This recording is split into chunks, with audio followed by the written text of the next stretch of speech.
from the childhood, both my brother and I have always been involved in some way or the other in the business because that's what we saw growing up at home. However, we both were in boarding school, and then I and Romit both went to UK for our A levels and then US for our undergrad. So our involvement in that business per se was there, but it was never full time to begin with. The whole transition into full time for me happened a lot later. For Romit, it happened right out after undergrad. Both of us, we have been involved in the family business and in all the businesses of the family, and we have taken turns. So in one sense, we understand the legacy very well, and our process of getting inducted into the business has been very organic. It was never, at least for me, it was never a plan or a structured plan to say, I'm going to work outside and then come and join the business. It happened to be so. But my father never told us that come and join the business, and it was same for Romit as well. We felt that we want to be part of the family business. I worked between US and India till 2010, which is when I felt I needed to take a break, sabbatical, and go and finish my MBA. And I went to Durham to do my MBA. And then after Durham, I decided to move to India and join the family. The reason for that was also very organic. It was not the plan. The reason for that was out of the 1 year, 15-month program at Durham, I spent about 2 to 3 months in South Africa doing my research on learning styles of people. And that got me really excited because, I was really, really enjoying the process of how people learn, the different types of personalities, how does that connect with learning, levels of self-efficacy when it comes to learning. And I remember talking to my father about that in 2011, 2012 during my MBA. And he said, okay, if you're enjoying that process so much, why don't you come to India and try your hand out in something that we have just kicked off, which was in the vocational education space. And I really enjoyed that business because I learned other aspects of education as a business, not just the fact of how to teach, how to learn, but how to operate an education business, how to scale an education business. We scaled the business from about 15 odd centers to 400 centers, doing 35,000 students a year. All of that taught me a lot about India, about how people learn in India. My involvement full-time into Globsyn Business School happened also very organically. Since 2015-16, I have been pretty much full-time involved in the school. I started with different departments, and then, of course, today I'm operationally running the school. So my introduction into Globsyn has been fairly organic, so to speak.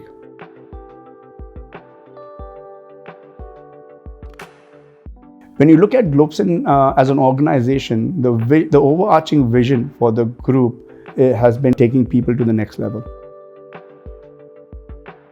And my dad, his personal vision for life has been ordinary people can do extraordinary things. So when you combine these two together, which is the personal vision of the founder and the vision of the organization, which is set by the founder, that becomes our overarching vision for the group. And although our individual businesses have their business visions and missions, but we always sort of follow this philosophy, which means that if you look at it from an education business perspective, every person that works in our business, we want to make sure that during their time at Globsyn, they are becoming a better versions of themselves. They're becoming a better manager, a better leader, a better worker. They understand their work better. And we consciously put in effort to ensure that. They come from different backgrounds. They come from different family setups. They come with different baggages, mental, physical, otherwise. Some of them are leaving their homes, and their age is a very vulnerable age when they're coming to our business school. And I'm sure it's true with other business schools as well. So we try to, in the 2 years that we have with them, try to take them to the next level.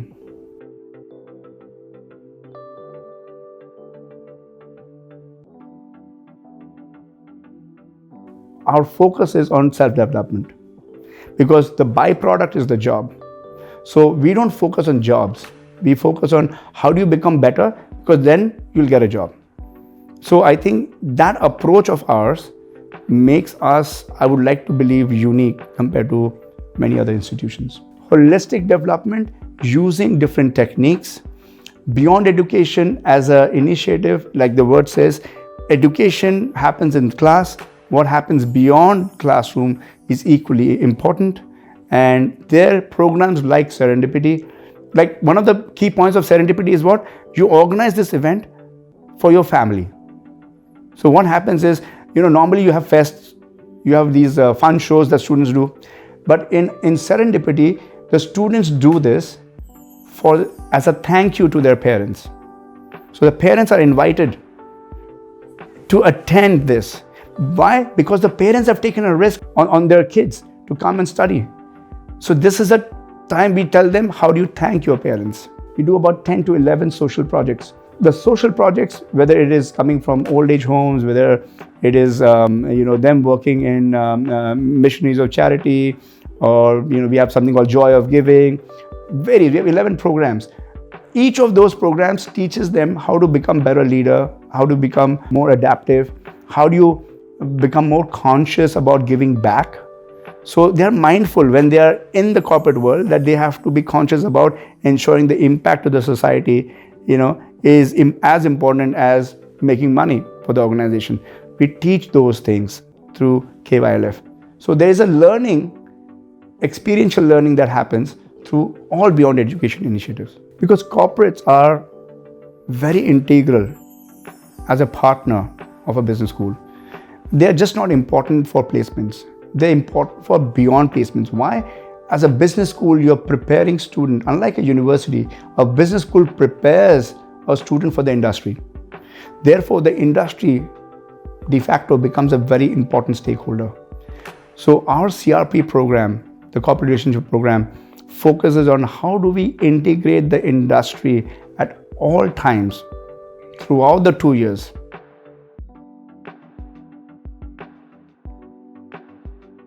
We send it to 50, 60 different companies. We take a lot of input from the industry, and we do that consciously. So every year and a half, we are ensuring that our curriculum is upgraded. When we are designing our pedagogy for our adult learners, we take feedback. Okay, is this going to be working? What are the other techniques one can use to teach them better? Corporates are involved. Many of them are alumni, who are now today working in senior positions. We involve them. When we are teaching Corporate Connect programs for us, they actually take up what our faculty teaches. So when a faculty is, let's say, teaching a theory, the corporate actually extends that to say how it is applied in their organization.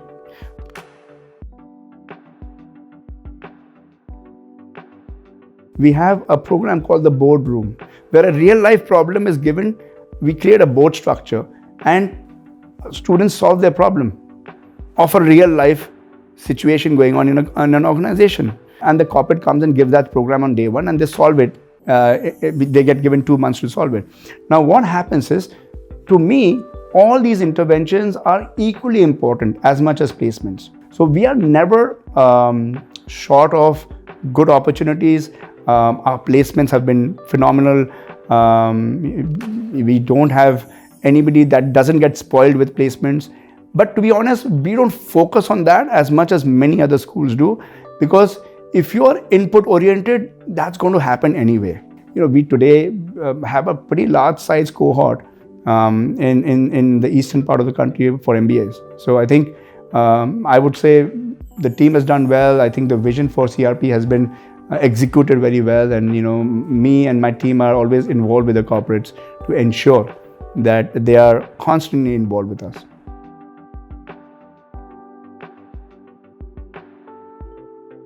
Business schools have to change. If you look at the new policy that is coming in, the NEP and others, I think eventually business schools have to design their pedagogy in such a way that it is almost unique to every learner.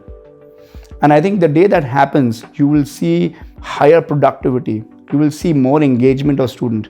Because if you're trying to teach a student a way that he doesn't want to learn, you're not going to get that kind of output.